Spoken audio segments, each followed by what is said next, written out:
Hello and welcome back to Shards. We will be continuing where we left off, which, if you recall, is after Cody was abducted in Tate's room. So yeah, Cody was abducted. Ragnar and Eureka lied to Tate. I'm sorry, Kusani, and basically said, "Oh yeah, he's busy with Ruth because he was getting it on with me and Eureka and Ruth, and he's definitely integrating himself into this whole thing. Yeah." You can go now, you can pick him up tomorrow, don't worry about it. And I guess Kusani was a bit too dumb to realize that that's a lie. But then again, he kind of... I believe that because of his personality, he kind of doesn't notice the things that are going on.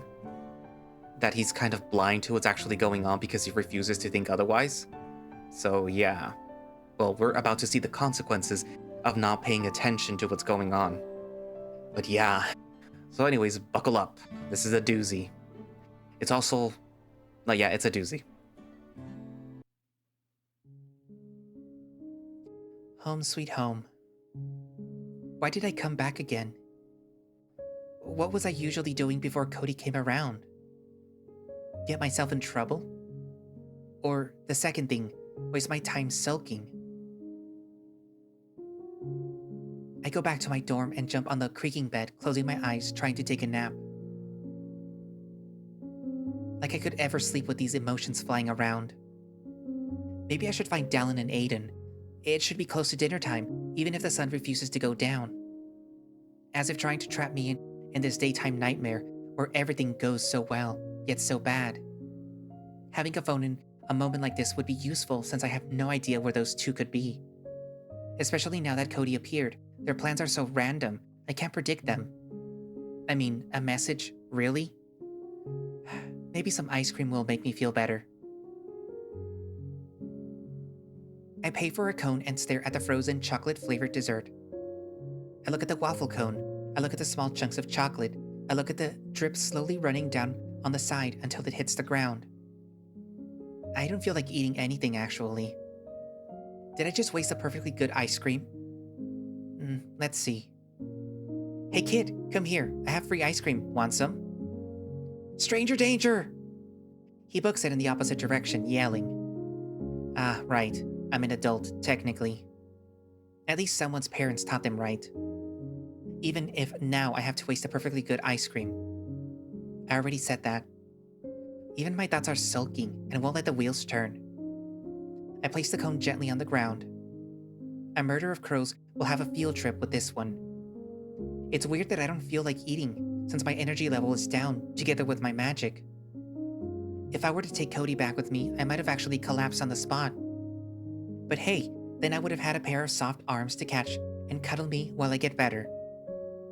I keep my hands inside my pockets as I walk down the street, which is just as empty as the camp was after I stopped giving everyone rides. It feels lonely. A small piece of paper brushes against my fingertips, along with the other little trinkets that I keep with me at all times. Huh? I don't remember this. What's... Oh. A series of numbers written on this crinkled little thing, signed Cody, under it. There's no harm in trying. I find the nearest public phone, pop some coins inside, then with a deep breath, I type in the number. I've only done this about 3 times in my whole life, since other people usually need to get a hold of me, not the other way around. As far as I know, these phones should work even if the other person is outside the barrier. It better work if it makes you pay it money. The unsettling beeps invade my ear before a voice speaks. Hey, hi Cody, I was just... The number you have dialed is currently out of coverage area or cannot be reached at the moment. Please try again later. Ah, of course. Did I really expect the signal to work in that giant forest? I just wanted to see if he's okay. Maybe he'll get bored of sex at some point. I'm just gonna have to wait for my magic to come back, then I'll teleport to him. Surely he doesn't want to stay there until morning. Right now, I'm gonna settle for daisies.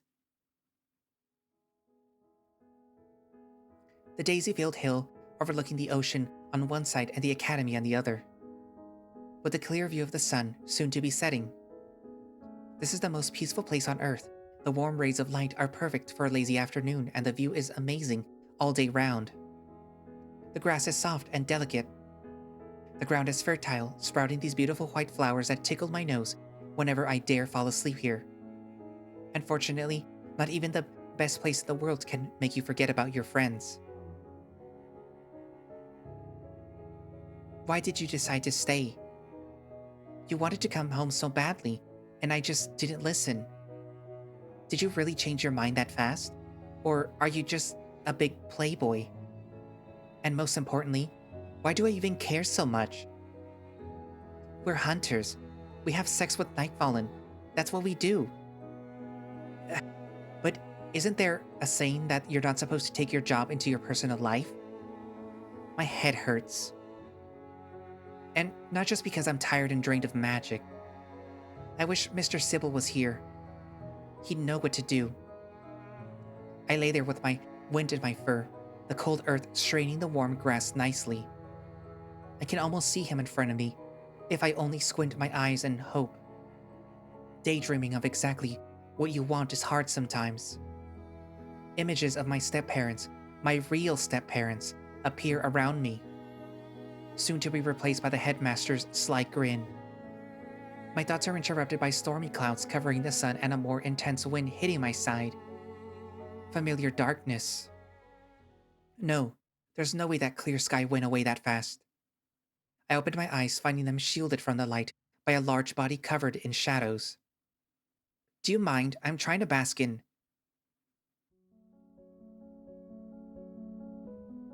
The towering man's face is covered by a mask, and a loincloth is the only thing that he's wearing. I jump up, not scared, but surprised for sure. Who are you? The wildfur with the black void mask says nothing and hands me a piece of paper. I reluctantly take it. Thanks?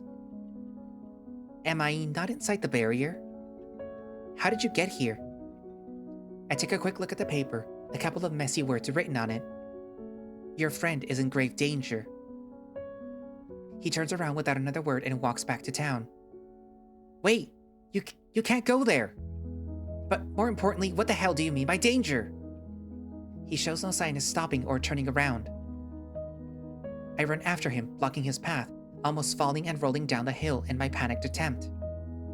Oh no, you don't get to be a mysterious figure that disappears with no explanation. Who are you? How do you know this?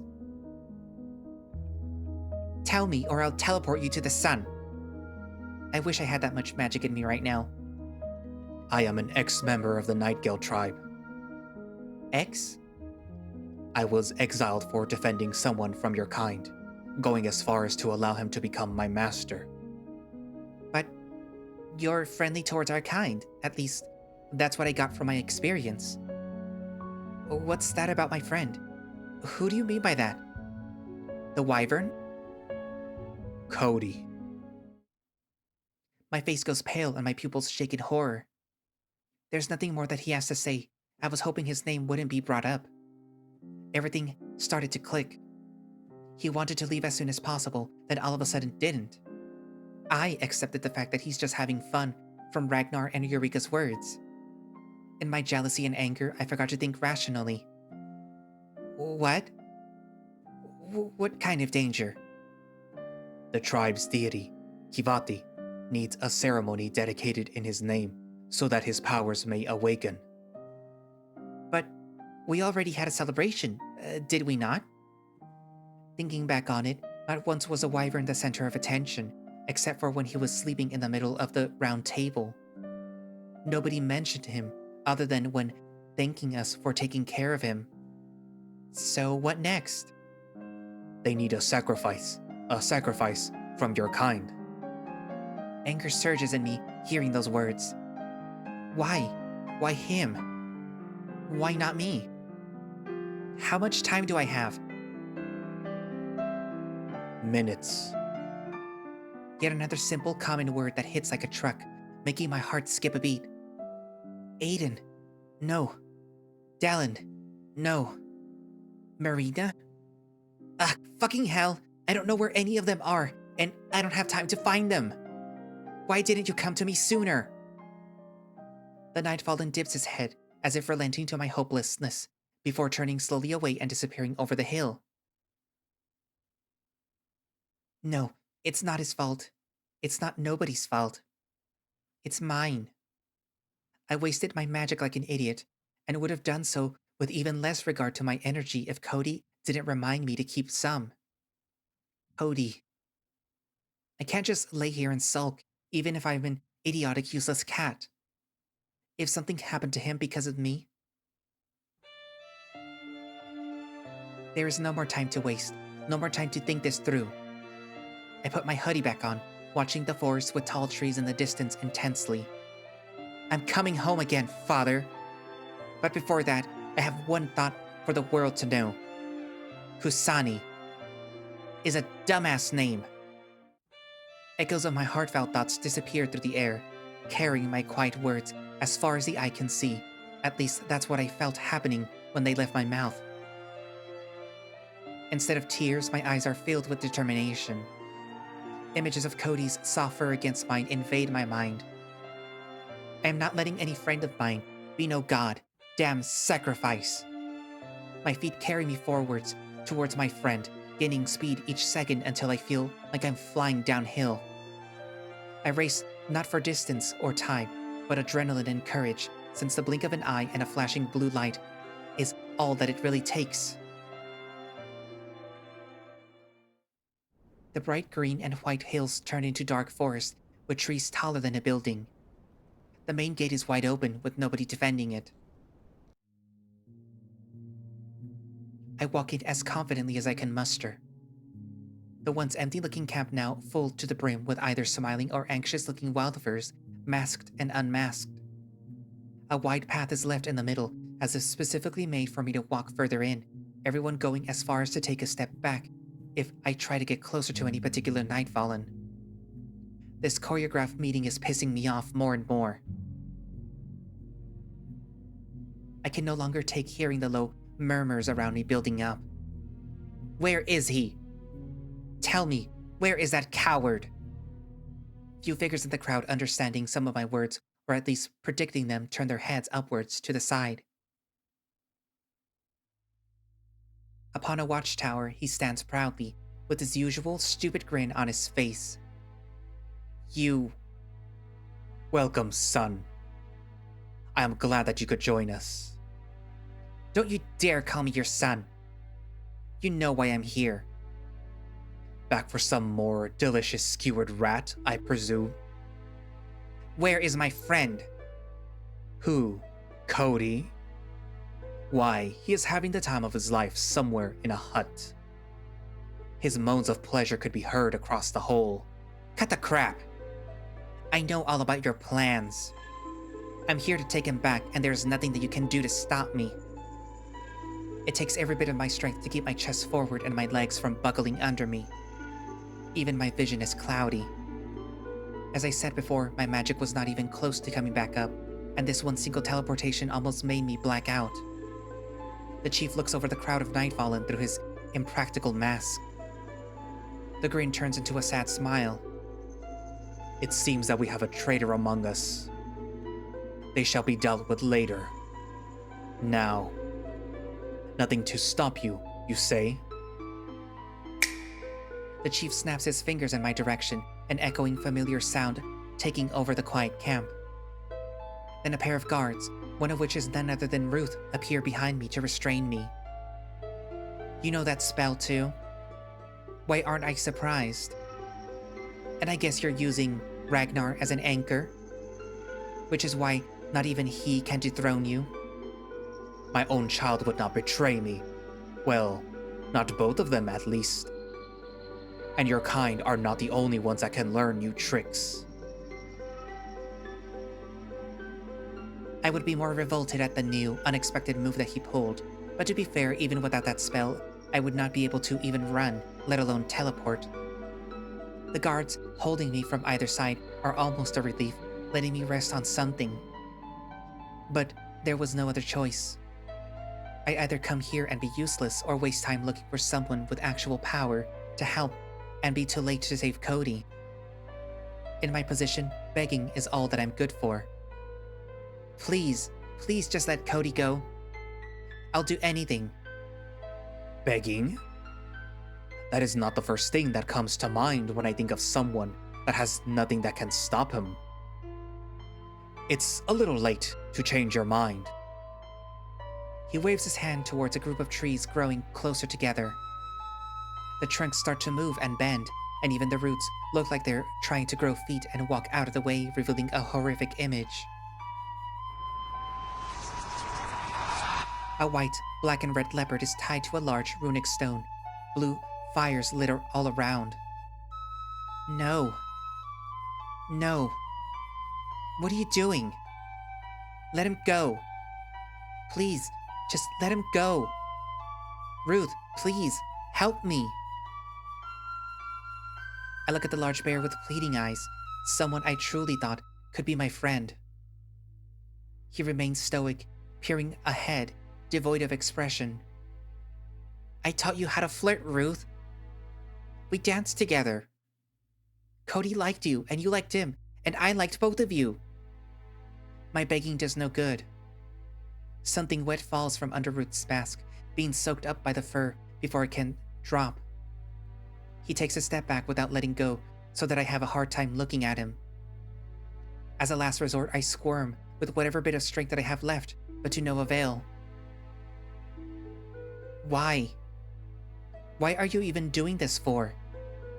For the name of a god? What do you hope to get from raising a god? A dragon's power under our wings. With him, we will live peacefully. Don't you already? I've seen nothing but peace until now. All you do is eat, fucking nap. Tell that to all our lost clanmates who were hunted by your kind to be used for whatever selfish reason you had. But wildfurs are no longer allowed to be hunted. Ha! As if that's supposed to make us feel better. It's not as if people we held dear were taken away from us less than 100 moons ago before that rule of yours was made. Is that your idea of vengeance? It's my idea of judgment. I will not live with the fear that one day your kind can change their mind because they need more crystals from us. It's hard to believe Ragnar would ever agree to your genocidal ideas. Actually, he is the one that planned most of it. I can't take all the credit myself. Unfortunately, Ragnar can't bring himself to watch the ceremony unfold. Poor boy, his feelings caught up to his plans. You want to live in peace, but if you're going forward with this, you will never find it. This is a promise. Threatening you are, little one. I am afraid that intimidation attempts isn't very effective when you're right in front of me, defenseless and useless. Still, I don't want to take too much risks, so I'm worrying that you'll get in the way too much. He raises the hand nearest to me. Dozens of figures emerge from behind the verdant veil, perching upon low, sturdy branches. Archers, bows trained upon me, pulled strings poised and arrows poised to be unleashed, awaiting the signal. More anger comes to the surface, but this time I'm angry at myself for ever trusting this monster. Are you seriously going to kill me? Just like that? After that touching reunion we just had? After a whole day of celebration and stories and dancing and a shared meals? After we found and cared for your precious deity? After everything that we did for... Is this how you repay us? I thought that I was your son. Was that all a lie? I hate liars. You know that? Do it then. Shoot me. It's not like a lot of people would miss me. My dear Kusani. Don't call me that. That is not my name. I deny it, the same way that I denied every stupid name everyone keeps trying to give me, like I'm some sort of stuffed toy or a pet. Look at you. You were such a promising cub. I thought that you could rival your brother. He fought so hard to protect you. Or more like, rob you of your destiny. Even if you were never truly one of us. Pity. His hand gives a signal, but not in my direction. All the archers turn their bows slightly, aiming at something else. What are you doing? Chief, stop! This is not funny. I'm over here. Ragnar, what's up with them? Are they blind? Ragnar, where are you? Hey! That's the wrong way! Your target is here. Look at me! You were right, Kusani. I'm too soft to kill my own cub, even if he is as disrespectful and naughty as you. Yet, at least, even so, you must still be taught a lesson. You should be thankful to me. You were supposed to be the sacrifice all along, but fate spared you. The fuck is that supposed to mean? That was the whole purpose for your existence. We found you, sent by the Nightfallen King himself, cared for you, fed you, so that you could be the savior of our tribe one day. Unfortunately, you ran away upon finding out the truth. We thought that you must have died in the harsh blizzard, barefooted. But it seems that you found your nest among those hunters. Then you came back. I thought that you brought your friend as a way to ask for forgiveness and exchange your life for his. Apparently, I overestimated your resolve.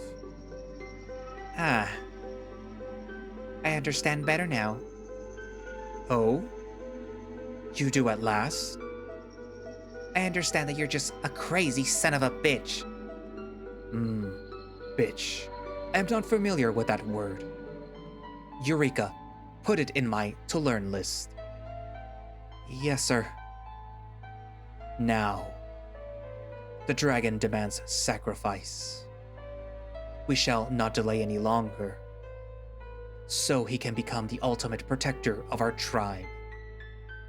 Dragon? Dragon? It's a fucking wyvern, you moron! It's not a deity. It will kill you all when it grows up. It doesn't need a sacrifice. You're doing everything for nothing. Silence! You do not belong to the Nightingale tribe. You do not know our ways, the ways. Because your ways are stupid. I should have listened to Cody. He figured you out first. Well, I'm just a fool to the end. I'm sorry. I try to teleport nonetheless, weak sparks of magic being the only progress I make. Weak. I'm sorry I left you. Please, don't take away my only friend.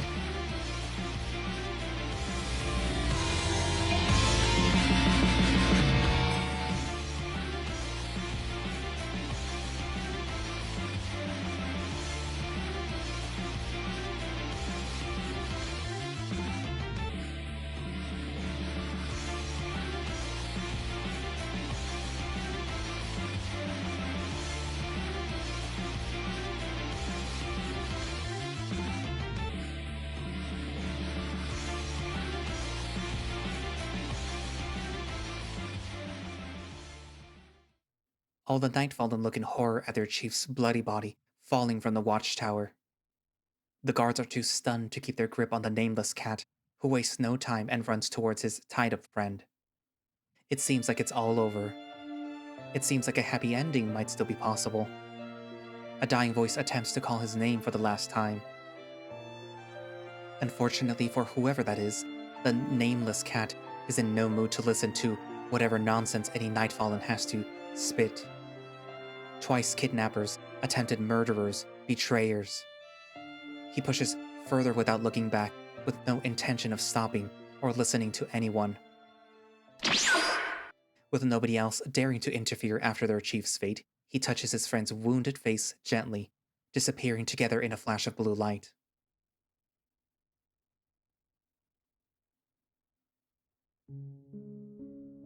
Birds are singing, daisies are still in full bloom. Daisy, the flower of innocence and purity of new beginnings. The fading rays of evening sunshine gently caress the two sleeping felines, casting a warm glow upon their peaceful forms. The leopard still remains under the lingering influence of the drug, while the cat has exhausted his magical reserves completely. Not only did he exceed the limit of teleportation, but he also employed a potent spell fueled by intense emotions, further straining his fragile body. Against all odds, he musters the last vestiges of his power to race to the side of his ailing companion. With tender eyes, he gazes upon his friend, relieved to find that the once visible wounds have vanished without a trace. Whatever the mysterious cause may be, a sense of contentment washes over him, filling his heart with gratitude. And with a final smile adorning his weary face, he allows his eyelids to close, embracing the well-deserved respite. He was warned before that magic will be his doom. Yet, he cannot bring himself to hate magic for his own recklessness, the same way that you don't hate a knife for self-inflicted wounds. You'll be okay. You're home now. Don't worry about me. I was never afraid of death. It's just... sleeping. But longer.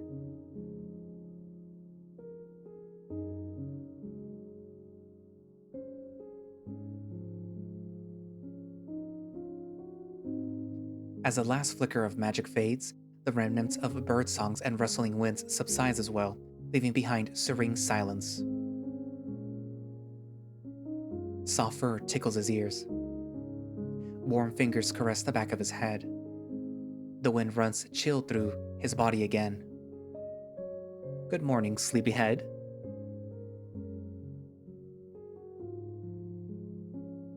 The sweet embrace of death played tricks on him, or perhaps he simply overreacted. The only thing he knows for sure is that the light at the end of his tunnel is smiling warmly at him on a flowery hill. Hi.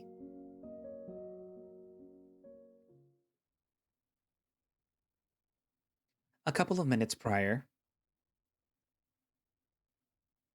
You're out. We're out. He saved us. The cat saved us. Cody, wake up. 10 more minutes. You were drugged and your life was on the knife's edge. 5 more minutes? Ugh, you're still under the influence. Do you have the mind to tell me to heal you? Huh? Say this. Scribbles, heal me. Scribbles, heal me? Thank you. I'm not much of a healer, but I can remove some poison, wounds, and stabilize a person. There. Huh? My eyes shoot open in a panicked state as I try to get up. I was kidnapped. Too late. You're okay now. I look around me. Instead of the dark forest, I see a vast blue sky glowing pink to settle for the evening. The green and gold hills of white flowers, with grass soft as a mattress. The evening wind flutters through my half-naked body, the fur doing little to stop it. Memories slowly coming back. To my side, I see my hero. Peacefully sleeping tuxedo cat, innocent and pure, cute and beautiful. Debatable. He looks alright. I hope he didn't go through too much trouble to get me. He's not breathing. What? He's not. Then do something! His wounds are not physical, you idiot. He's not only out of magic, he went sub-zero. You have to have something to give his magic back. I do. It's the medallion. Why did I ever give it to you if you can't remember to fucking use it? You mean the medallion that was in the pocket of my jeans? Ugh, fine. I'll save the day again. Pray that they didn't lock it in a safe or underground or something. I rush to my friend's side and place his head on my lap. Please, please be okay. You have to be okay. My life is not worth yours. Please, Scribbles, hurry up whatever you're doing. Ow! A pair of pants hits me in the face all of a sudden. Well, here it is. I take the medallion out in a hurry and use it immediately to pump magic into him. Oi, slow down! Don't kill yourself in the process. I stop when fatigue takes over my body. I watch nervously. Scribbles watches. The whole world's watching. Hearts racing. Then, the cat's eyes open. A truck of relief hits me at the moment. All I can say is something stupid, something goofy that nobody should ever say in a situation like this. Good morning, sleepyhead. Hi.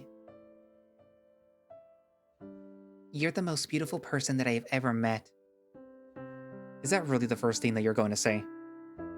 I told you that I like honesty above all else, and there is nothing more true that I can think about. I did mention that I missed your teasing at one point, didn't I? Yep. His eyes sparkle with sincerity and admiration, while mine shine because of the tears that wish to drop for him.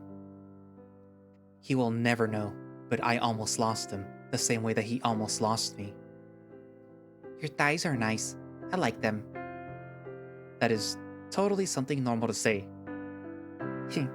I just want to make sure that I speak out my mind before I die.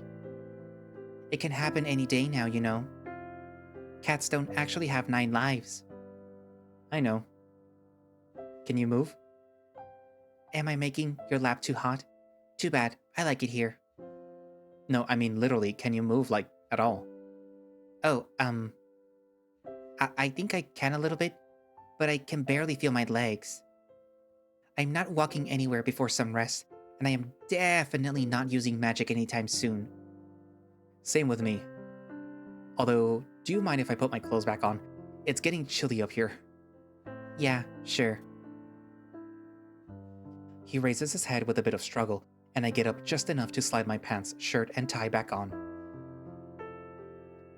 Where did you get your clothes from? They were just here when I woke up. Perhaps my spell brought them here? Oh, speaking of, did you see how cool I was? Sorry, I don't remember much after I was made unconscious. You'll need to catch me up on that. Is there a better time than now? Neither of us can go anywhere. Unless you want to play I Spy with my little eye or something. I see nothing else. Tell me. Everything. Okay. Wow, you're excited. Here I go then. Ahem. The cat starts off from the moment that he ran away from the wildfurs that kept asking for teleportation rides. Their whole purpose was to drain him of magic, but because of me, he managed to restrain himself and conserve some. He speaks of the chief's stories and hints of madness. He was evil, but he was also broken by us, hunters. His deeds can't be excused, but they can be understood. He tells me about our ex-friend's lies about my whereabouts and the only reason that he got to me on time. A mysterious Nightfallen with a mask on? Inside the barrier? I wonder who that could be! Oh my god! That is troubling. It's because of him that I managed to get to you in time, so I'm not gonna hunt for him. He's obviously not a threat. And if he is, I'll defend him. He continues with his stepfather's speech about the ceremony and his past, as well as the huge mind-powered spell he managed to pull out of the last second, even if it almost cost him his life. I'm sorry. It's me that they wanted, not you. They should have attacked me instead. Never mind that. You killed him? Not intentionally. The spell just acted on emotions, and my emotions were of hate towards him and desperation for your safety. I don't regret it though. They were raising me like cattle. I don't consider them family anymore. I know that they didn't have much of a choice under that madman's rule, but still. What about the wyvern? I hope he grows up and eats them all. Ragnar says that he killed a wyvern with his bare hands once. Huh. So they're stronger than they look. In any case, I got over him a long time ago. I was being irrational because of the fear of being alone. But I don't have that fear now, do I? We look at each other with smirks growing wider. If I ever betray you again, shoot me. Will do. Wait, no, don't actually. We both laugh hard enough to fall back over, laying on the grass side by side again. So, is this a happy ending? So far, it looks like it. Still, a lot of questions unanswered. Like, how did the Chief and Ragnar get their hands on magic? And how did he manage to use that specific spell on me? And who was the masked Nightfallen that helped you? And why do you look so good in a loincloth? Oh, shush you. We spend the next hour or so watching the few clouds still present in the sky. It is peaceful, quiet, stress-free. That one looks like a penis. What kind of messed up penis did you have the displeasure of seeing? I'm telling you. You don't even know what a penis other than yours looks like, do you? Maybe you should show me. Shut up. Before I take you seriously. Hehe. Are you able to walk now? Yeah. Do you want to stay here a little longer? Yeah. Why ruin a beautiful moment with something as trivial as walking? Laying next to a loved one in a field of flowers in the evening is the ultimate form of tranquility. Until your pants start to buzz. Intensely. Vibrator? Phone. Boring. It's an unknown number. Why not? A prank can't bring me down at this moment. I put it on speaker. Hello? Cody? Yeah. Oh my god, it's you! My head hurts and my ears feel like they're bleeding. Dallin, he picked up! Heavy, hurried steps run to the phone. Cody? Thank goodness you're alright.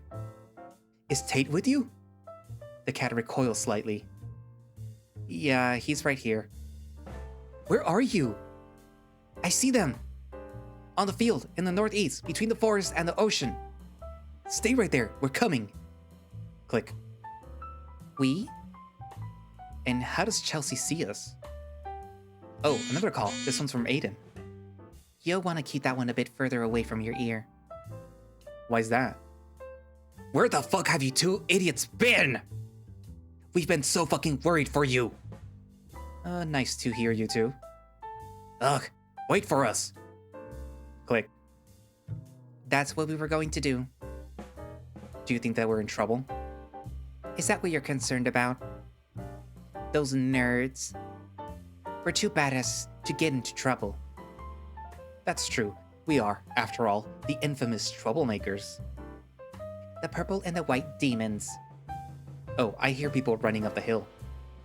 I bet that there are 3 of them. I bet that there are 4. With heavy footsteps and heavy breaths, 3 bodies appear over the hill. Me and my friend, the 2 lazy cats, struggle to get off the grass to face our visitors, not because we can't, but because we don't feel like it. They look kind of angry. Sup? Is that all you have to say for yourselves?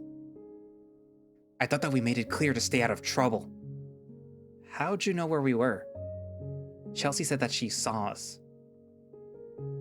She's on top of the academy, looking around with a telescope for the 2 of you. For the past 3 hours. Together with Oliver. That mouse is deadly afraid of heights, too. Oh. I'm sorry, but I still don't get it. What's the big deal here? Why are you all so riled up? I've been missing before. Yeah, for like 2 hours, and under supervision most of the time. The problem now is that you dragged Cody into this as well. 2 first years that nobody has seen since the battles. And we know that you like to venture outside the barrier often. My theory confirmed when we kept calling Cody's phone and it was outside of the area of reach.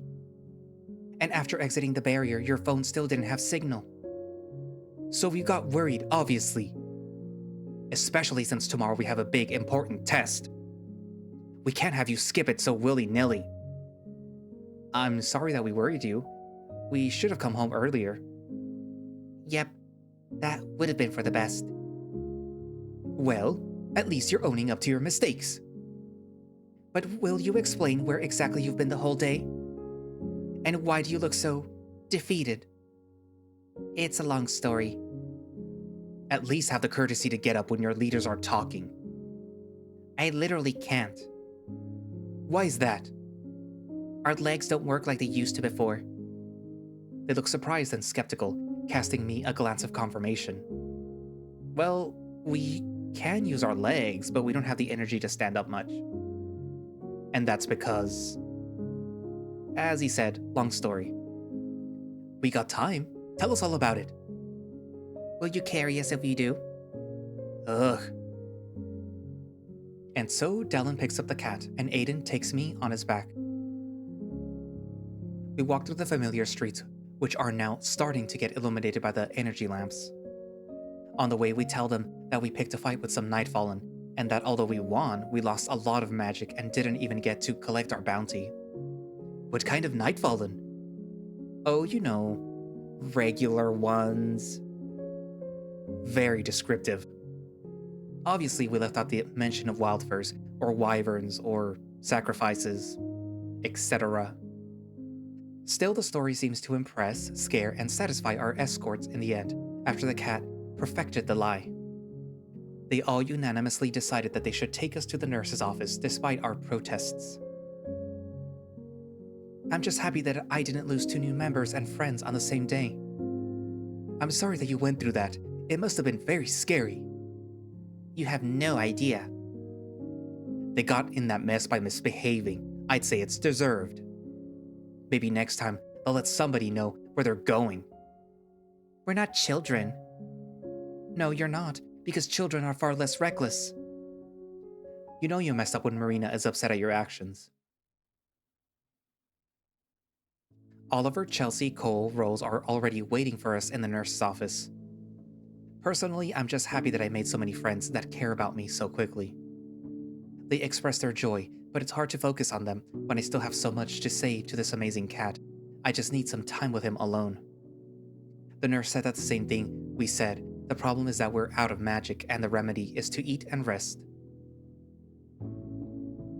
Well, it seems like they'll be okay. We'll survive. Thank you, Lord. You two must be starving. Why don't we go grab a bite? Dinner time is almost over. You read my mind, my lady. Then after you, my lord. At least I won't have to put up with those 2 now that you're back. Let's go. You heard the nurse. You gotta eat.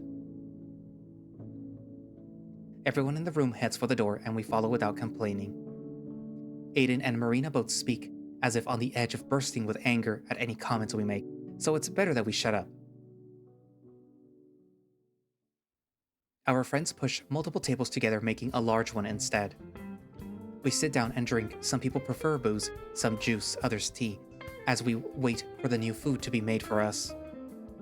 All the girls are gathered together talking about preferred weapon types, a discussion in which Dallin was quick to join. Oliver and Cole seem to get along surprisingly well considering how shy the little mouse is, and Aiden is more than interested in Cole's magic device. 10,000. It's not for sale, sorry. 20. It's hard to join a group since I don't feel like socializing at the moment. And frankly, after some time, I realize that I want to be somewhere else, somewhere specific. That I want to be with someone else alone. I love these people, but I love this one person a bit more, and I can't simply stand by idly. I whisper part of my idea into the cat's ear, and he happily agrees. Hey guys? Thanks for everything, but we have some plans that we gotta get to. Plans? What kind of plans? We want to celebrate our little victories against the Nightfallen alone, up on the hill. A group picnic, perhaps? That sounds amazing, actually. No. Just the 2 of us. Everyone in earshot saddens for a moment before something clicks in all of their brains at the same time. Of course. You two. Together. Alone. I have nothing against it. Let me prepare a dinner basket for you. Just make sure that he uses protect... hey, Marina. Need some help over there? Although... Chelsea? At your service? Can you put some kind of tracker device on Cody's phone? If he lets me. What for? I think you know exactly what for. Yeah, I do. Here. Alright, just a minute. Marina comes back with a bunch of food arranged neatly inside a basket that she hands to us. Chelsea comes back with my phone that looks exactly the same. That is a little scary to think about. I could have a tracker on me at all times and not even know about it. Tate, I think that you should accept a phone as well. At some point, it's going to be useful. The cat cringes and recoils, not at the thought of owning a phone, but at the dead name being used. I decide to intervene for the first time, now that all of our friends are in one place. Dallin, Marina, Aiden, everyone, please don't call him Tate anymore. That is not the name that defines him. Everyone looks at me either curious or surprised, but my cat friend is the one blushing. Just what happened in that adventure of yours? A mixture of emotions were churned and decisions were made. What should we call you then? I'm not sure yet. We don't have time to explain every detail. Well, little buddy, when you do decide, let us know. As long as it's not Tartarus. It won't be. I learned my lesson. Why didn't you say anything sooner? We could have helped. We thought your name tagging was just for fun. Well, it was at the time, I guess. I just didn't think anyone would take me seriously. We will from now on. It's safe to say that much. Isn't that right, guys? Absolutely. Count on me. Sure. Thanks. Be on your own way now. You don't want to waste a little daylight that you have left. Thank you so much for the food and for your worries, and for your kindness. If we don't see each other before tomorrow morning, then I will say it now. Good luck on the test. And other endeavors that you might get yourself in. He winks at me. Yeah, good luck, you little twerps. Although I'm sure that you'll be fine, if today's battles were any indication. May luck be on your side. Wishing you the best. I've got my fingers crossed for all of us. Fortune be with you. Stay safe in winning. This is enough to make a grown man cry, but I suck it up and resist. Seeing our friends come together like this after what we went through today. I can't believe that we were close to never seeing their smiles again. We thank them again, looking back at the gathering of people we're leaving behind. The crisp air hits my lungs as soon as we step back outside. These two cats are holding hands, swinging them back and forth playfully, because why should we be embarrassed about something so trivial after everything that we've been through? I hope we don't regret leaving them there. We might be missing out on some fun. I made a point that I hate being lonely in the past few days. But that doesn't always mean the more the merrier. I'd much rather watch the sunset with someone like you than a whole room of people I simply like. If I am more than someone you simply like, what does that make me? Hey now, the turns have not been reversed. You're not supposed to tease me.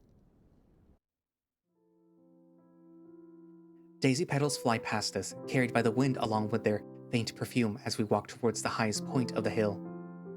We find the steepest slope around to sit on, watching the sun go down slowly, almost disappearing over the horizon. We take out some sandwiches from the basket Marina prepared and eat in silence for a while. Thank you for defending my name earlier, or the absence of a name. That's what friends are for. Well, no, friends are there to laugh at you. You are much nicer to me than a friend. Speaking of friends, Scribbles, how did it make you feel that I almost died? Obviously, that would have been less than ideal. I don't want to lose my host. One of the only people who can take me. I can smell excuses. You like me, don't you? You're okay for a mortal. Wouldn't say like, just tolerate. That's progress, still. It's a pity. The tribe turned out to be a bit insane. You kind of missed them too, then, huh? Is it weird if we do? Nah, they deserved all our kindness up to the moment of religious kidnapping and murder. Hopefully they can live peacefully now that their crazy chief is gone. You were making progress with Ruth. He really liked you. Not as much as he liked your tail. Can you blame him? Not even a little bit. You said that he was the one of the guards holding you back. Do you hold anything against him now? The only actual evil is dead and gone. Reduced to a crystal. So no, I still like Ruth. He's a sweetheart. How much do you think that he'd be worth?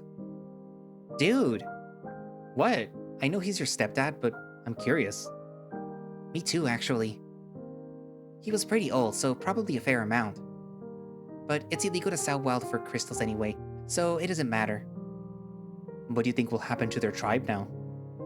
Ragnar will take over, most likely. Do you think he's a good fit? I mean, he knows the difference between a wyvern and a dragon. At least, there's that. He does? Why didn't he do anything to stop his father then? I assume because he was the father's anchor, his magic was always in the chief's hands, so it's hard to do anything against someone with magic while you're powerless. That's true. But Ragnar is smart and cautious. He lived amongst our kind, so he understands us better than his dad. He'll make a good enough leader. Maybe I could even visit sometime. Not without Dallin, Aiden, Marina, and many more bodyguards with you. Heh, of course. Wait, if Ragnar knows that Seraph is a wyvern, then what will happen to him? Are you worried for him? I mean, even if he's a wild animal, he's still a living being. I'm assuming that they must have killed him already. There's no other logical solution to that. Oh no, I'm sorry. Don't be. I got irrationally attached to a killer machine, all because I thought that I had nobody that cares about me. But that is not true, is it? Not even close. And if I hear you say that ever again, I'll smack you. You're so kinky, Cody. Hey, Cody. May I ask you something? Go ahead. Back at the Nightfallen camp, was what Erica and Ragnar said true? That you did things in there? I mean, obviously, I believe what you'll say over them. They are dirty little liars and manipulators working for a tyrant. I don't doubt that, but I want to hear it from you. Are you still a virgin? Am I? No, I'm not. Oh my god, I had such sex with Ragnar! I know I spent a lot of time with Ragnar and Eureka, but you don't have to worry. I refuse any attempts of theirs to get in my pants. I promise that I'm still pure as fresh snow. Nerd. What? I kept my promise for you. Yeah, I know. I'm just teasing. I actually really appreciate you taking our promise seriously. I know how much betrayal affects you. I only recently realized that you haven't been addressing me by my own name, like, at all. Isn't that what you wanted? No, I mean, yeah, absolutely. I was just a little taken aback by the commitment. Better believe it, because I haven't said it in my mind either. Wow, that's a strong will right there. I hate when things pop in my mind without my consent. Somebody with so much mind power, the master manipulator, hard to believe. My mind is too wild to keep thoughts caged. Both of us steal glances at each other when we think that we won't be noticed. The sky is beautiful. It makes me anxious. Why? Because it's red as blood? No, because it marks the end of the day, which means it's time to pass out for a while, away from each other. Away? Who said anything about away? Huh? I hug him with both arms as hard as I can. His ears flick rapidly and eyes widen. I'm not letting you get away from me. Ever? Never. Hehe. I should be the one to say that, as the hug expert. But it turns out that I have a harder time saying things that I mean wholeheartedly. Teasing is easier. Is that why you're blushing so heavily? You're blushing too. That's a given. I'm a shy guy by nature. You're not good at showing that, with all this touching. Stop being so soft and I won't touch you. Cody? Yeah? If I ever got into trouble, or you needed my help, you'd have to call out my name. Theoretically. Names are given by special people to special people for special reasons. That's my philosophy. I'd say saving my life is a good enough reason why you should have this honor. What are you saying? I'm saying that I want you to give me a name. Preferably something Aiden can't tease me about. Name you? But I'm really bad with names. Are you sure? Hey, I'm sure that it can't be worse than what I've come up with until now. So yes, I'm sure. Do I have to do it right now, on the spot? Yep. I want one now. Give it to me now or never. Alright, here I go. What name would be fitting for this eccentric, friendly cat? His name was Tate before, which means cheerful. He hated it because he thought it was too surface level, and because it was not chosen by somebody he loves, but by the community. I need a unique name that represents him, something good and he'd love. His name will be... Shitface. Shitface! What do you think? It's definitely unique. You don't like it? I don't. Alright, no worries, Like, no offense, but I really, really don't like it. Got it, just... Truly the worst thing that you could have picked. It is like borderline offensive. Did you even think about it before? I get it! I told you that I'm bad at names. No, it's okay. I'm just a little on edge since this is a big decision that I put on your shoulders. Just... try again. His name will be... Poopy Face. Poopy Face! He makes a disgusted face. One more try? Let's find another one, I guess. Ugh. But there aren't any names that both fit him and sound really good. Like Poop Face or Shit Face. Why couldn't you just be named Billy or something? That way a new name would have been easier. Psst. Hey Scribbles. Want some advice? Do you have a name suggestion? Not really. I have a theory. Sure. Let's hear it, but make it fast. I don't think he hates his name as much as he says he does. He simply hates the origins of it. So you're saying that I don't have to change it after all? Interpret that however you want. I just spoke my mind. Names are very sacred to us demons as well, so I understand what it means to feel like your name doesn't fit. That might be why he's so reluctant to accept a new name. Tate. Foster? This might be the stupidest name that I can choose yet, but it's worth a try. So... Tate Foster. What? Tate Foster. I think it suits you. What are you doing? Are you making fun of me? No, I'm as serious as I can be. Let me explain. Please do, in detail.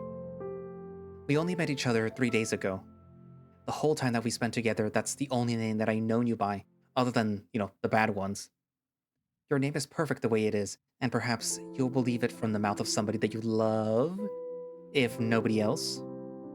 You are my cheerful cat friend, and I don't want you to feel like you have to change, or that I don't like the version of you that I met on the first day, because I do. What about my... As for your last name, maybe you read too much into it, or not enough. Foster, doesn't that also mean woodsman? Do you really think that they had the literal meaning of the word in mind when they gave it to you? As far as I've seen, everyone around here kind of, likes you. A lot. And there's nobody that likes nature more than you, so I'd say that they hit the spot. Who wouldn't want to be named after the thing that they love the most? Tate Foster, a cheerful woods cat. So, a hippie?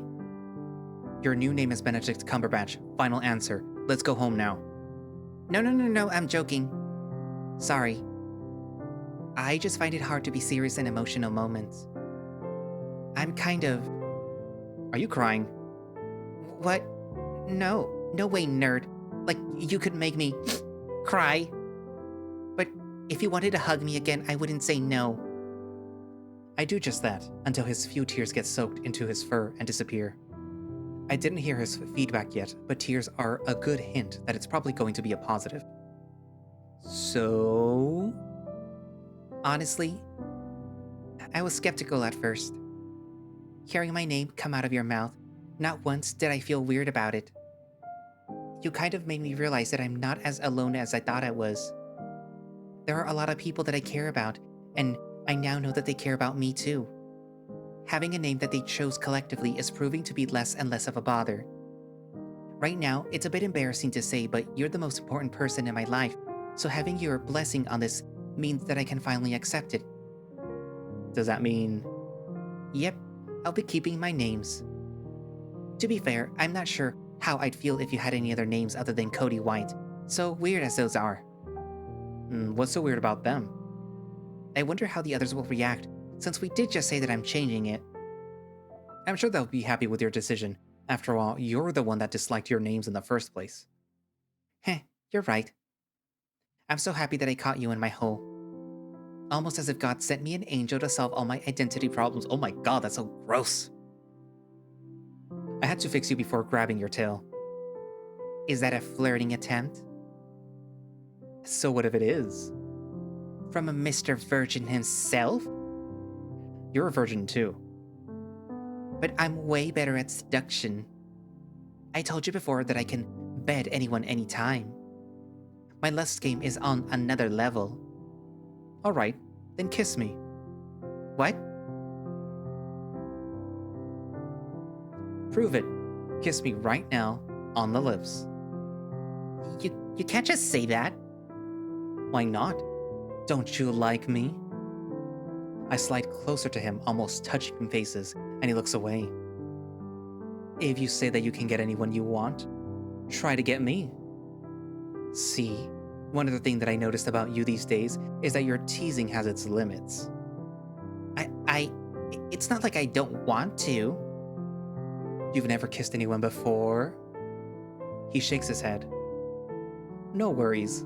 Me neither. Your confidence is growing at an alarming rate. Do you not like it? I don't like trading roles in this relationship. Aw, but I had such big plans to. Huh?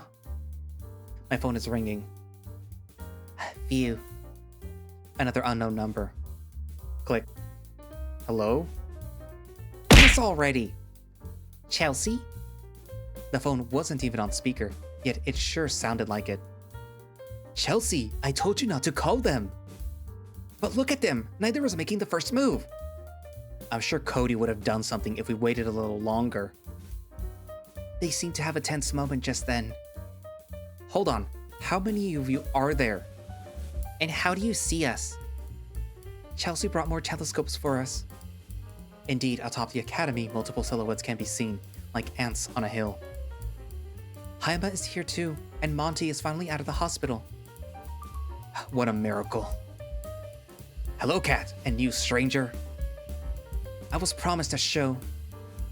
Is the whole academy watching? Rose and Cole had to go meet someone, but the rest of your friends are here. All the rest? Yeah. And we're not seeing enough action. About that. Click. Suddenly, Tate grabs the phone and hangs up, throwing it to the side. What are you? He grabs my tie and plants his lips on mine. Fast with determination and confidence. It was a swift exchange of warmth and affection, a brief yet meaningful connection. Time seemed to pause for that split second as my heart raced with excitement. Though the kiss was brief, its impact lingered, leaving behind a sweetness that I cannot describe in the air and a promise of more to come. That is, if we weren't the shyest, most sexually charged people at the academy. I barely got to process the moment, my eyes open the whole time, when he slowly pulls away with a smile. Even if our tongues remain tame for these tantalizing moments, I can still taste them well. My mind is still in paradise when he calls my name. Cody, Wow.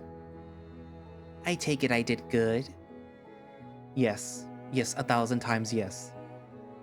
But why now? I noticed your withdrawal when Dallin mentioned people are watching. Your confidence kind of drained away in that instant. So I decided that either I do it now, or we never do it. I'm glad that you did it. You're right. I wasn't so sure about an audience at first, but after this, I think it's worth it. You taste good. I don't compare to you. I hope that others enjoy the show. Speaking of... Click. Hello? You call that a kiss? What? Chelsea, stop calling them! Come on, I didn't bring these telescopes here for nothing.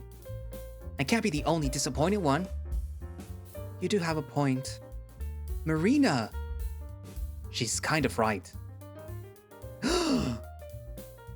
Actually, yeah. Tate takes my phone once again, but doesn't hang up. Guys, please stop. I know that's how a lot of you approach things, but Cody... Before we can continue, it's my turn to take the phone away and throw it to the side. We both almost died today. I can be a bit bold for both. What are you? With a swift move, I reversed the previous rolls and closed the distance between us. Instead of a quick, vicious smooch, comes a tender mouth embrace.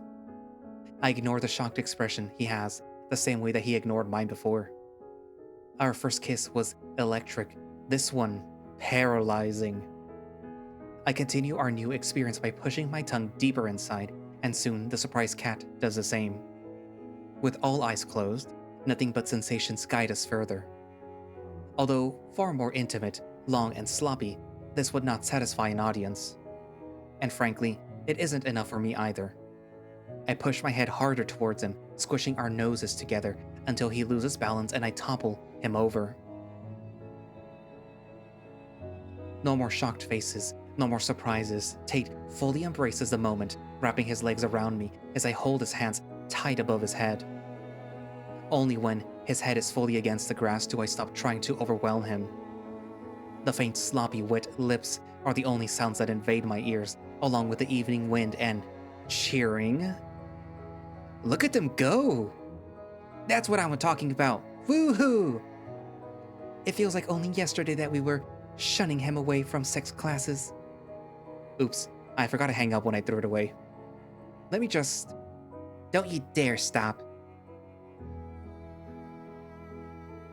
The hungry, needy cat grabs my head and restarts our make-out session.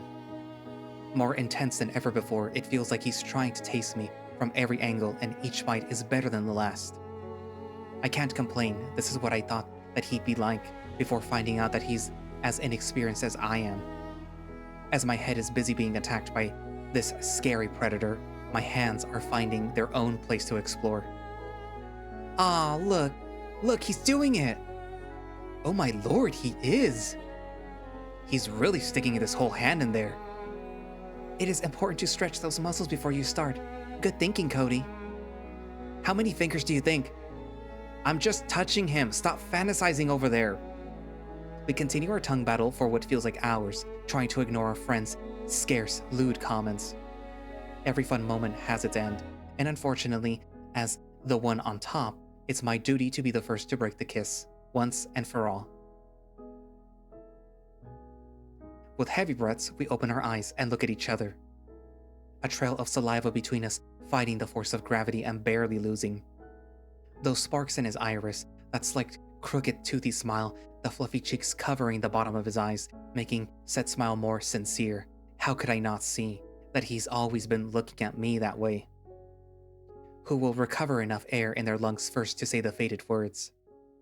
Tate, I love you. I love you too. Perhaps both of them. The other line is now impossible to ignore, as fangirls are screaming with excitement. I really hate this scene. I take a second now that Tate finally lets me to get my phone and hang up. No more interruptions. Why? Do you have something more in mind? There are so many things that I want to do to you in my mind. There's nothing that can stop me from getting my hands on you now. Then what's stopping you? Fuck me right here, right now. No. What? Why not? Tate, all our friends are watching. And it's getting pretty late. We have a test tomorrow, which honestly makes me nervous. I was joking anyway. Even though a field of daisies at sunset is not the worst place for your first time. Maybe when less eyes are on us. So your room or mine? Mine. I might not have a shower head, but at least my bed isn't half full of stuffed animals. So 2 negative points. We're going to need all the space that we can get on that bed. Are you saying we're gonna do it? We'll see what happens. In the meantime, let's get a move on. We'll need to take the longer route, just so that we don't meet any of our friends on the way. Yeah, that would be awkward. I don't feel like talking about this with them yet. There is one thing that we should talk to them about. What's that? Your name? Oh, right. Can I borrow your phone? The sun has dipped low over the horizon by the time that we get back to town, engulfing our world in darkness. But as I said on the first day that we met, my son is always walking beside me, taking the form of a cheerful cat. My God, that's so gross. We walk holding hands across the streets of Laconia as the news of his name travels from phone to phone. As someone that doesn't own a phone, he sure likes talking with one against his ear. He gives the news and announces his name proudly, and thankfully everybody is very happy for him. I was not the one that thought that he already has a perfect good name. Dallin almost started crying, and Marina definitely sobbed once or twice. We arrive back at the dorm. The room is dark and cold. The lights still don't work, but it's not like we need them much. As perverted as we both are, we silently agree that this is not the time to shower together. It's for the best, since we will definitely not be able to keep our hands off of each other's naked bodies, and we can't afford to waste precious sleep time. He goes in first, and then I follow after. His fur is glossy and soft-looking, the daisy perfume easily noticeable when I walk past. The radio is on when I get out, connected to the weather channel. The weather tonight will be rainy, but we will be welcomed by a cloudless, sunny day tomorrow morning. Aiden texts me again while I'm drying my fur, making plans for us all to meet for breakfast before embarking on the test journey, whatever that will be. Apparently, we are all supposed to be present at 9 a.m. in the town square. Weird place to start a test. To my surprise, Tate does not wear the pajamas that I was expecting. I figured that we'll be cuddling on the same bed. It's going to be too warm for those. All I do is smile and nod in agreement while walking towards the bed, inviting Tate to join me. The worries of the world disappear as the cat wraps his arms around me under the blanket. Hey, just to make sure, we're really going to sleep, right? Like, you'll not expect me to grind on you or anything? Because I'm tired. Like, really tired. No worries. I said those things in the heat of the moment. Wait, you on me? Obviously, I have to be the one on top. I'm wearing the pants in this relationship. I'm taller than you. I'm stronger than you. Ugh. Can we not talk about this kind of stuff when we're trying to sleep? Why? I'm making you hard already? Yes. Oh, okay then. I'll save your super effective flirty lines for another day. You know, it's a shame that they're wasting an entire room. Who? The academy. They gave me an entire room for myself, even if I'll stay here the whole time with you. At least your stuffed animals will have a room to breathe. If they get kidnapped in the middle of the night, I'll blame you. Hey, you're free to go to sleep with them if you're so worried. He hugs me tighter and closes his eyes. Sleep tight, little troublemaker. Good night. The moons are shining through the rain-filled clouds. Heavy drops hit the window in the otherwise complete silence. Silence save for the cat's light, gentle snores. He sure falls asleep fast. It is my turn to do the same, but unlike him, whose worries disappeared after our adventure. Mine are just starting. I'm not as talented as him, not as familiar with Nightfallen or nature, not as good with people or magic. For him and all the amazing people around me, tomorrow's test is nothing, but for me, could mean the end of my time here. At this point, graduating isn't as important as being close to my beloved cat. I'll do anything to stay close to him and warm his night from the winter's winds. At least the worries turn to determination, and together with the cat's purrs on my chest, I calm my nerves enough to slip away in the dark.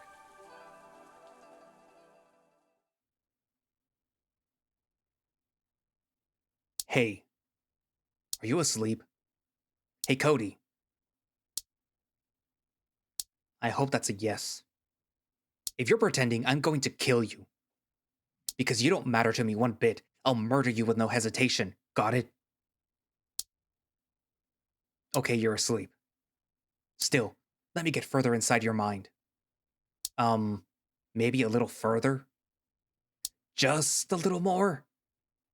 Alright, here it goes. Ah! I really thought you were done for back there. I don't want to be alone again. Alright, calm down. You let it all out. Now go back to your spiteful state. Your best state. Let's get something to keep my mind off of this trauma. Oh, right. If he's asleep, shouldn't he be dreaming? I still don't know if he saw the previous dreams, or if they're just for me, but I have to admit, they were pretty entertaining. Especially after I found out that they were technically real. So please continue dreaming. I'd hate to be left on a cliffhanger. It's rare that somebody continues a dream that they left off of from 2 nights in a row. Hello? When do you start dream? I want to know what happened to the kid. Oh, there we go. The mysterious large-eared figure from before catches a dying child with the little strength and body heat that he has left, carries him to town. Nobody knows what happened to him after. It is a question that we will not know the answer to until the next dream. I think you know very well what happened next. Huh? Oh, hi. Are you talking to me? The little kid nods. Interesting. Perhaps you're right, but I'd rather find out from the source, not make up my own ending. What you know can sometimes prove to be deceiving, you know? The little cat was saved that night and given a kind and generous family. Or you could just tell me. He grew up to be blessed with magic and loved by all, yet misunderstood. He always thought that the world was against him, when in reality, he was just a selfish dum-dum. Hey, language! He is now happy again, and I'm happy too. That is all that matters. He started off with nobody and was given the world. And that kid is you? I don't know. I don't remember. It's what Mr. Sybil always told me. I have to go. My new playmate is coming over. He's a tiger like me. Rawr! I bet we'll be best friends. You're not a... Never mind. You go, tiger. The kid's image starts to fade, leaving behind the familiar darkness. Except that this time, instead of the winter cold, everything around is warm and soft. I did not expect to interact with his dreams. This was interesting. That same night... How is he? Will he be alright? The scouts said that they saw them both on a hill, and they're also quite sure that they are now more than just friends. In other words, they're in perfect health. That's good to hear. Can you believe that we actually did it at last? The chief is no more. Finally, no more meaningless sacrifices, no more hunters hunting, no more lost tribesmates. Oh, what's wrong? I thought that you'd be the happiest of them all. You dreamed of being chief for so long. Yeah, but... Ah, I get it. He was your father in the end, even if his mind wasn't fully there. I still remember my... No. I'm not emotional over him all of a sudden. Not a chance. The whole time I was away from the tribe, you and our friends were the only ones that I was thinking about. That is, whenever I wasn't plotting the old man's downfall. That new magic of his came in a clutch. It was shocking to say the least, when he beat me in a duel by removing my own little magic that I had, all those years ago. Then I just ran away like a cub, not knowing what to do next. Now, it's Cody, isn't it? He's been on your mind. But the plan worked. There's nothing to be sad about. Your brother saved him like you said that he would. From the beginning, since we planned the Werven egg for him to find, to the kidnapping, to the convincing, everything worked out fine. Because of you, our great leader. He escaped. Barely. That's because Cody was a late addition to the plan. I was supposed to be there and help them at the ceremony. Instead, I'd close my eyes and cover my ears, pretending like nothing was happening. Now my brother must hate me. Us. Hate us all. It was a perfect plan until I almost blew it. But you didn't. Do you think that he'd ever want to see my wretched face again? I'm sure that he'll forgive us one day. We're still alive, aren't we? No hunters came for us. No scouts reported any suspicious activity. It seems like, besides a little bad blood between brothers, we won the high end of the stick. So cheer up, Chief. We have a celebration to prepare. A real celebration. You're right. As long as our tribesmates accept me and forgave my past, that is all that matters for now. I'll worry about everything else some other time. I'll have time for that, especially now that hunting and fishing are our biggest priority instead of surviving. That's the spirit. Although, a small decision still awaits you before the troubles can go away. And what would that... Oh, right. They didn't take the wyvern back. I was hoping. They knew that it wasn't a dragon pretty early on. As expected of my brother and his partner. I suppose that the most fair thing to do is to let his own kind decide his fate. Tell the lizard to take him far into the forest tomorrow morning. There he can do whatever he wants with it. We can't, unfortunately, just keep a wyvern amongst us, the most dangerous of the savage furs. Do you think that he'll come back? The lizard? Why wouldn't he? His life was already far better than the average savage fur when my father was in charge. Now that it will be paradise. Why is that? Oh, please. I know both you and Ruth have a soft spot for him. What? Well, I wouldn't put it like that. Huh. It's quite alright. I know pity is a strong drug for kind-hearted people. And you two are the kindest of them all. I'm glad that you're here, Chief. It's good to breathe free at last. Waking up in the morning has never felt so great. I feel full of determination, ready to ace this test, whatever it is. We meet the rest of our friends for a quick breakfast before gathering in the town square, where curious townspeople watch us, the students. We are just as confused as you people. The headmaster appears late as always, and explains some basic rules briefly. He's being pretty vague about this whole thing. We are each given an envelope, which we are supposed to open when the test officially starts. More rules and details will be found inside. Before I know it, each student is being teleported one by one. I blink in front of a forest, a familiar forest, with trees many times larger than the regular trees that I'm so used to. In the sky, I see a countdown. 5, 4, 3, 2, 1. The test begins. Hey! Oops, sorry. I hope that I didn't scare you. This is my first time that I do this, and probably the only time, since you're probably tired of seeing my cat friend's face for so long, no matter how much you like him. I don't. I'm here to let you know that this is the end of Tate's route for Chapter 1. It sure was something, huh? I'm ashamed to admit that there were a lot of things that I didn't know about this cheerful furball. Oh, and congratulations! It seems like you got the best ending of the route.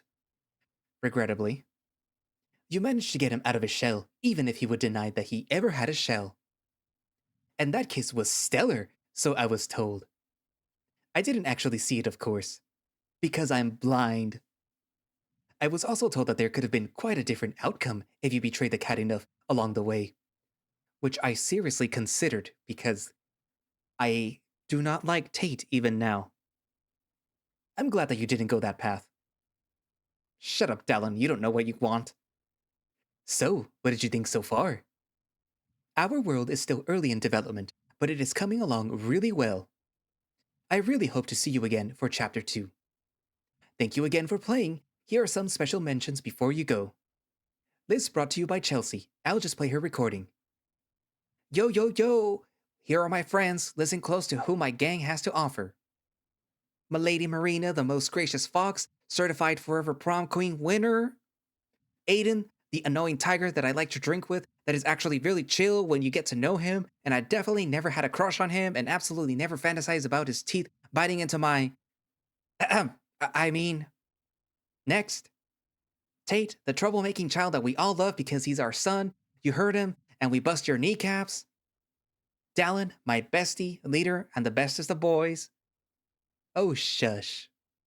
Haima, the murderous, cursed, apathetic, small leader of the Slayer Shard. They like to be left alone, so you better do just that if you don't want some missing fingers. Oliver, Marina's familiar. Hehe, just kidding. But he could pass as one. He's really small and cute. I could eat him right up. He really is.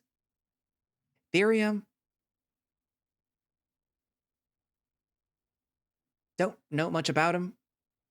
Cole and Rose, unstoppable duo that appeared out of nowhere and took our academy by storm. That little sarcastic voice inside your head. Voice? And of course, who could forget the most charismatic and smartest, sexiest, and most beloved inventor of all of them? Her, the myth, the legend. She's an icon and she is the moment. Chelsea, the trusty vice leader of the Defender Shard. Find me for cool items and trinkets, now on sale. Take it away, Dallin. Right, you heard it here first. You might be wondering, after all that, when Chapter 2 is coming out. Well, good news. Only one path is left to be made for Chapter 1, so that answer is pretty soon. We will get to hang out again. Although the speed and quality will always depend on the support that the game is getting. That's all for now, friends. Have a nice day. The end of Chapter 1. The test begins. Just stand right there. Is this good? A little to the left. Too much. A step to the right. Like this? A tad more. Perfect. Now, say your lines. Where's the camera? Invisible. Don't worry about it. Just do it. Fine. So we, the students of Laconia Academy, would like to thank all Patreon supporters for providing our institution with the financial support necessary to function. Those people being... And... skip.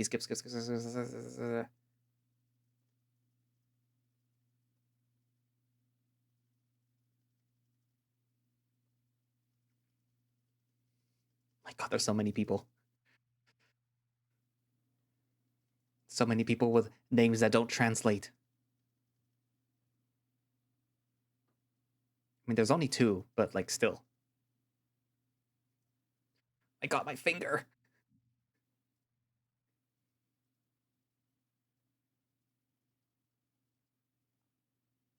Okay, there's 3 now.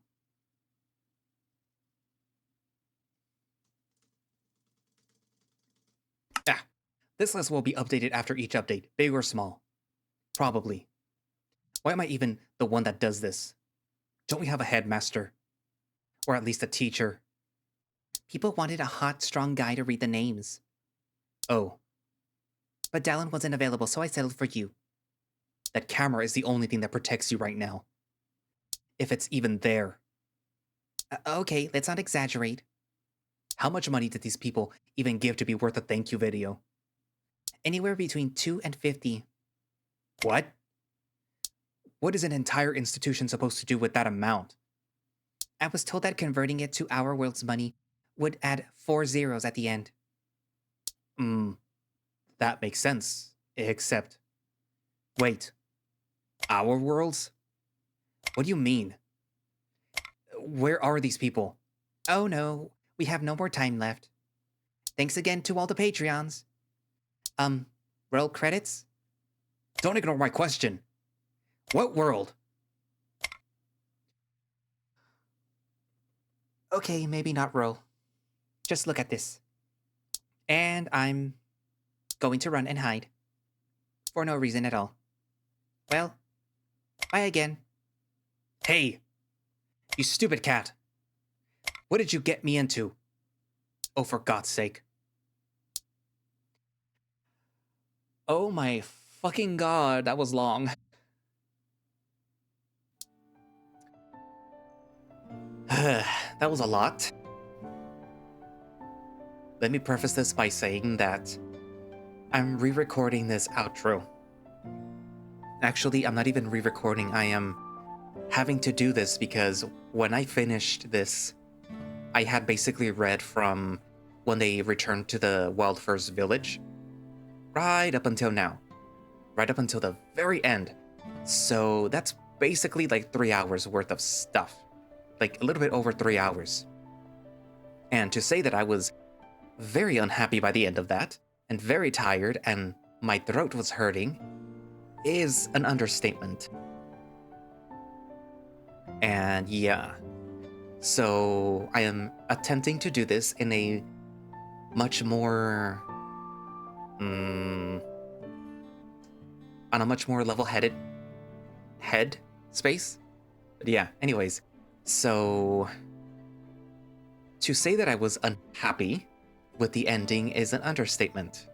And you might be wondering, well, why are you unhappy with the ending? It's so nice. Oh my god, they kissed and they're together and blah blah blah. That was so sad. Oh my god, he rescued Cody. He wouldn't have had to rescue Cody if he didn't do all the things that he did, if he didn't act the way that he did. Okay, so one of the things that rubbed me really wrong with Tate is that he kind of seems like the developer's like little pet character, where I know that it's because, you know, he's the third, he was written the third. Like, we had first Aiden, who had like a really short story, and the twist wasn't really that, you know, much of a twist. It didn't have the oomph that Dallin's did. I feel that Dallin's route is the one that kind of has like the perfect length and the perfect twist, and everything just sort of lines up well. With Tate, it kind of feels like it's really ham-fisted. It's really like driving in like, no, you have to like Tate because, oh my god, the poor guy, you know, he was he's not abandoned. He was an orphan, and oh my god, they were gonna sacrifice him. He escaped, he has no memories of what happened, and blah blah blah, and he apparently has trust issues which stem from nothing really. And a lot of things about Tate rub me the wrong way. And the story trying really hard to make me like him just solidified the fact that I really don't like Tate. And I really, really wish, because I read the script, that that I had done something with Eureka and Ragnar and Ruth when I had the chance, specifically to not have the whole kissing scene, because that one single thing would remove the ability to have like the kiss with Tate. And I really wish that I had done that. And I know a lot of you thinking like, why? Oh my god, like, oh my god, it was so nice and blah blah blah. Like, no, I genuinely did not like that whole scene. I feel that it was very undeserved. And I know that might be hard for some of you to understand. It's just, I kind of feel like a lot of what happened was Tate's fault. And the story didn't really acknowledge that. Like, yeah, sure, Tate realized, like, oh shit, I was a dumbass. But that's it. Nobody's gonna call me out on it. Cody's gonna be completely fine with the fact that he almost died because of me. And none of my friends actually care what happened. You know, they're like, oh yeah, these guys went on an adventure, but they're fine, okay. You would think that they would be a little bit worried, especially in the state that they were found. I mean, I guess they did explain it a little, but they explained it to a point where nothing bad happened. If they had explained it and said like, oh yeah, you know, Tate kind of made me go back to the village, he wouldn't leave, he was hiding a whole bunch of things that, you know, basically put Cody in danger and himself, it would have gone way different. I am hoping that eventually for chapter 2 for Tate, because obviously I have to read it, that there is an acknowledgement that Tate isn't